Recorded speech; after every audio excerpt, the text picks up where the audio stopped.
I'm gonna redo my eyeshadow because I was not really happy with that. And what we're gonna use, I don't know if this is all because I never know, I don't plan them, is the Danessa Myricks, I forget the name of this palette, Lightwork Volume,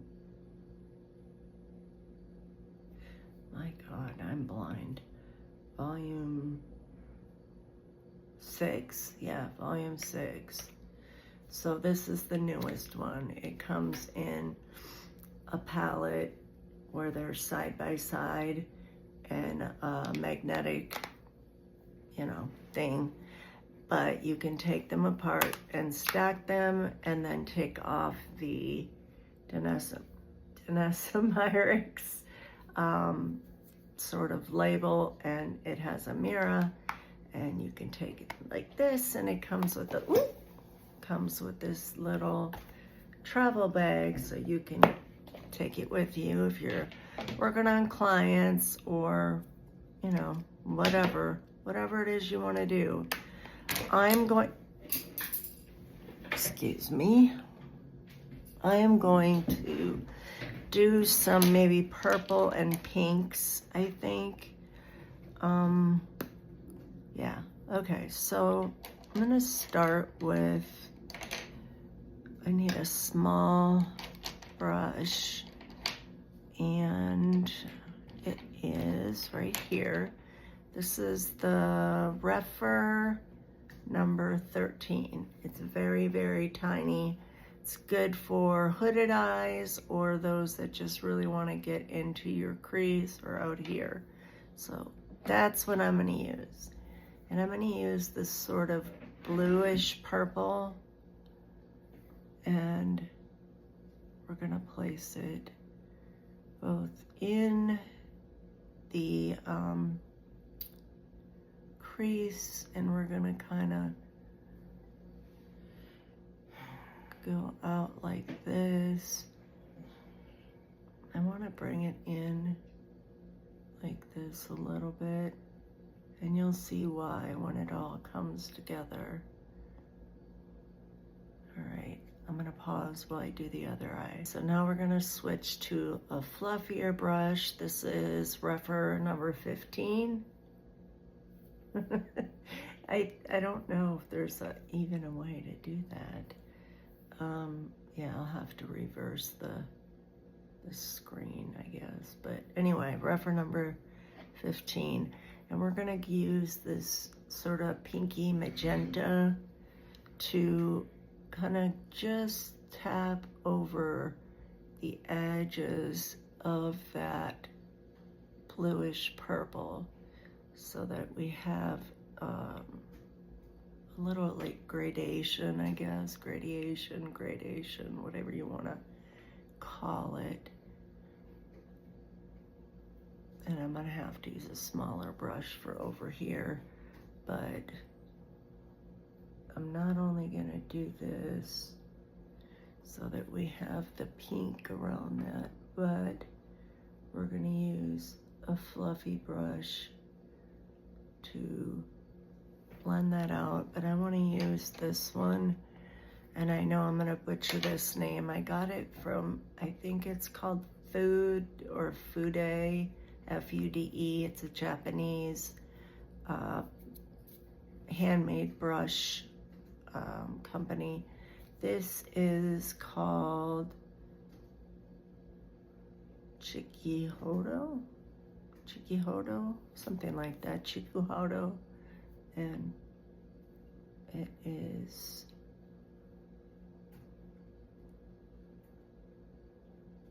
RS2 maybe, I don't know. It's there's a link in my bio on my Instagram or my TikTok that if you're interested in finding it and getting a little discount to these brushes, because they're very, very well made. They're all handmade, hand painted. They are mostly natural hair brushes, but they do have some synthetics or blends of natural and synthetic. If you are a beginner, you may want to start out with something a little cheaper because they do charge quite a bit for shipping because they come from Japan. And, you know, they're not super cheap. They're not super expensive either, you know. It's all about what you feel is expensive or not. All right, now I still have to do the edges of here. So we're going to use that small brush and we're just going to tap it. These shadows here and these here, they're sort of a satin finish. They're not really a matte, which if you're not used to a satin finished eyeshadow, may seem a little foreign, but they're wonderful. And this palette, there is no fallout on any of them, not even on the shimmers, multi-chromes, dual-chromes, nothing, no fallout whatsoever, which is amazing. But Danessa Myricks just is like the queen of eyeshadow in my opinion. Anyhow, all right, so we've got our pink around our sort of periwinkle, dark periwinkle shade, right? And what I'm gonna do before I guess I'm not. I'm gonna go ahead and add on. I'm gonna use this. This is Sonia G. This is Sonia G brush. I don't know which one because I've used it so much that I've wiped it clean off, but it's just another small brush, not quite as small as the rougher. If you can see the comparison, the rougher is a much smaller, but this is a nice small brush too. We're going to go back into that sort of dark periwinkle shade and we're going to brush it to about little more than a quarter ways in, and just sort of blend as we do that. We're gonna end up blending more as we go along, but so you don't have to worry too terribly much about how it looks. If it's not perfectly symmetrical or whatever, it doesn't matter. Now, this is where the fun part comes in. We're gonna pick a, yeah, let's go with this one. We're gonna pick a shimmer, and these are multi or duos. Just depends on which one you're using. We're gonna put this all on the inner sort of third, maybe 3/4 third, something like that. And I'm gonna try to get close so you can see that shift and the shimmer. And it is similar in some ways to what I was wearing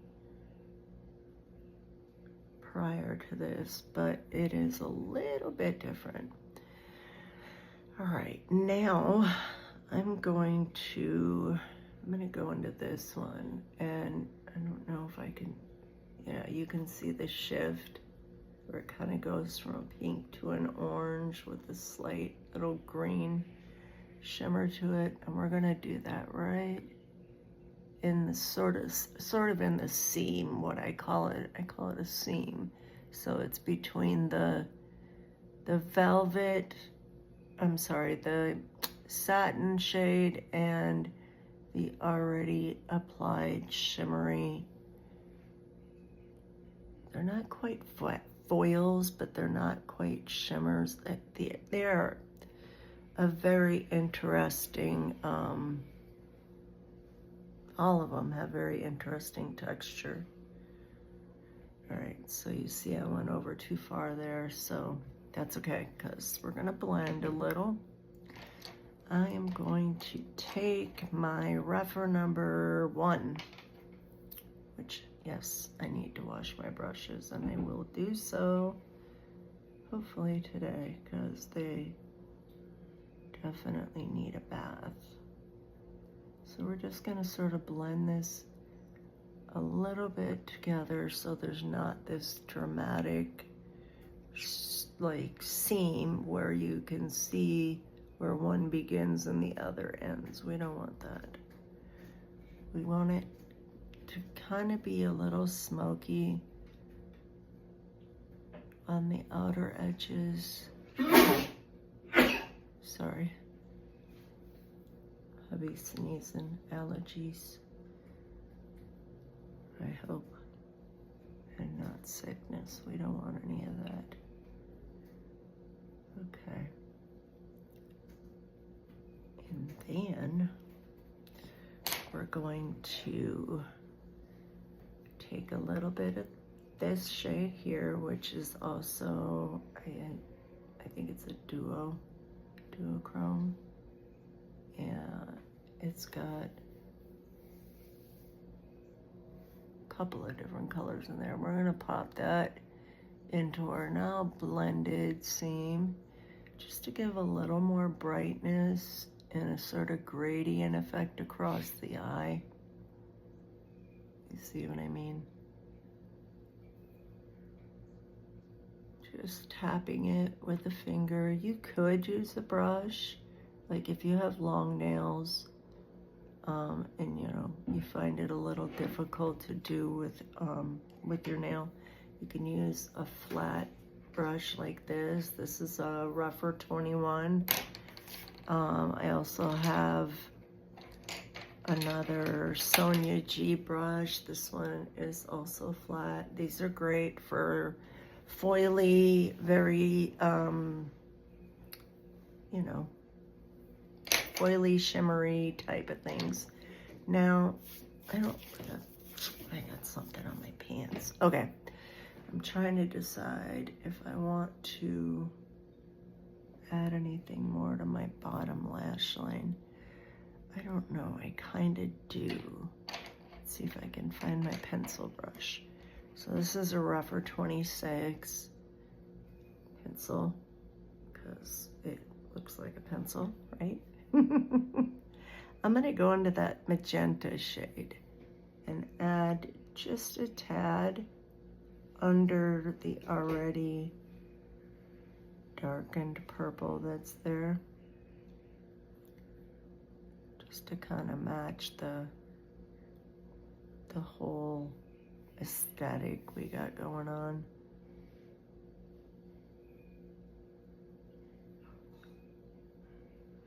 And then, last but not least, on the eyeshadow look, where's my, oh, excuse me, here we go. So this is a Rose and Ben. I don't know how well you can see that. This is perfect for inner corner work, and the numbers and letters are worn off. So you'll have to, if you're interested, you'll have to go onto her website, Rose and Ben Beauty. So we're gonna go into, just wanna make sure I have the right shade. No, I don't. We're gonna go into this shade right here, which looks a lot darker than what it's gonna show. And we're gonna pop that in our inner corner to open up and brighten the eye.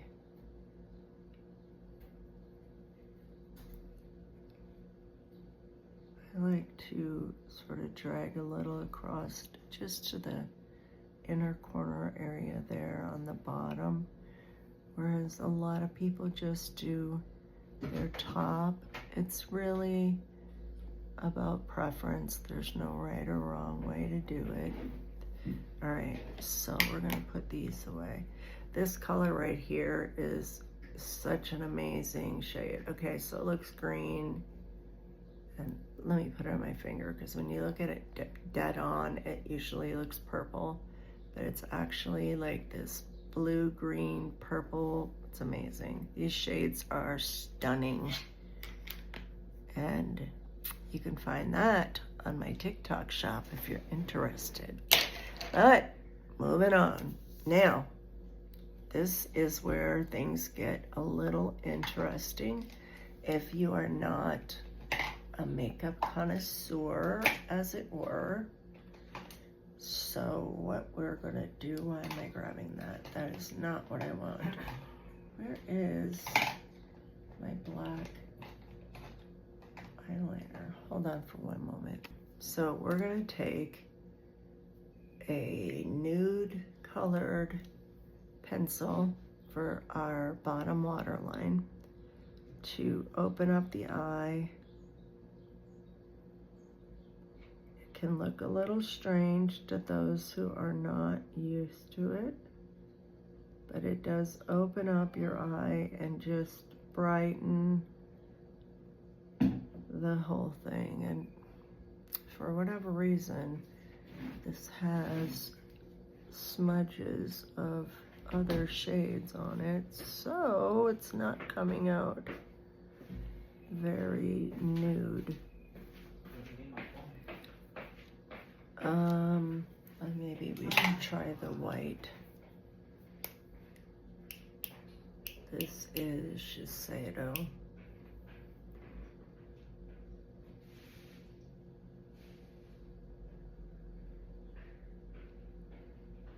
You just put it on your waterline, not under the lash line. I think because I had a black liner in my upper waterline, it kind of rubbed off on there. And I'm gonna do that again. So this is, what is this? 24-hour eyeliner. Ruby Kisses. This is Ruby Kisses from, I got it off Ivy Beauty. So if you are squeamish about putting things in your eyes, you can lift your lid here, and you want to kind of get it into your lash line, but also cover that whiteness that is your waterline. It makes a difference. It's like night and day when you do your upper waterline. And if you do not have very thick eyelashes, or just not a lot of eyelashes to speak of, this really, really helps. All right, now I'm going to probably do this off camera, simply because I need to look in the mirror and not the camera. So this is Pat McGrath liquid liner, and I'll be back. Now I'm going to be what many people will say is gross, because I am using my saliva, but that's okay because it's my eye. And I'm gonna take this little eyebrow, eyelash, whatever, eyeliner brush, whatever you want to call it. And we're just gonna drag it so we have our lines straight. Now, I do have mascara on, but it's kind of fallen a little, so what I'm gonna do is I'm gonna try to add a little more. Otherwise, you could slap on some lashes. Some half lashes would be really cute with this look. This is from House Labs. I believe it's their newest mascara. It's really nice for lengthening, not so much for volume, but It's great for lengthening, and I have very straight lashes that don't curl, and this is really pretty good at keeping them up. However, I will say Lancome Idol mascara is probably my favorite. I just don't happen to have any handy, so we'll make do with what we have. But this is really easy to wash off. Your lashes don't feel crunchy with it. They stay relatively soft even with the mascara on. I did use another mascara with this, so it may not come out the way I want it to now, but here we are. And I'm gonna touch up my lips and my blush, and we'll be done. Okay, we're using Fenty. It's like a lip mousse. It's really a very interesting texture. It feels super creamy, but when it dries down, it lasts a long time. And it's not drying at all. It's actually quite hydrating and comfortable. I have a thing about this general shade in the family, like my Valentino Spike is about the same color. It's just the Givenchy that's the same color. Pretty much, yeah. So I actually have a couple of Givenchy that are the similar shade range, along with some other Valentino, YSL, Merit Beauty. They all tend to be my color. Even before I went red, when I was still a blonde, that was my color. So let me touch up my blush, and I think we'll be done. Okay, so we are going to use some Lawless cream. It's like a cream to powder type of blush. I think I have every shade. This is in the shade Valentine. Yes, it looks intimidating, but it's not. You need to just, go in with your brush very lightly. Otherwise, any blush could be intimidating, right?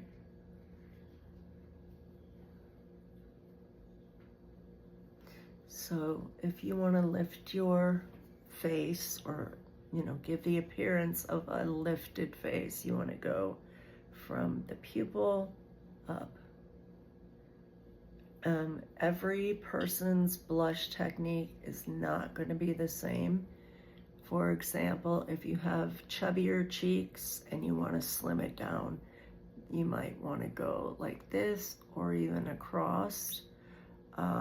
If you want to have that more plump, higher cheekbone look rather, and don't have too terribly droopy face, you can put on your apples. Blush placement is not a one size fits all. It's just not. And there you go. I have changed my whole eyeshadow look, and I hope you enjoyed that. Any questions, leave in the comments.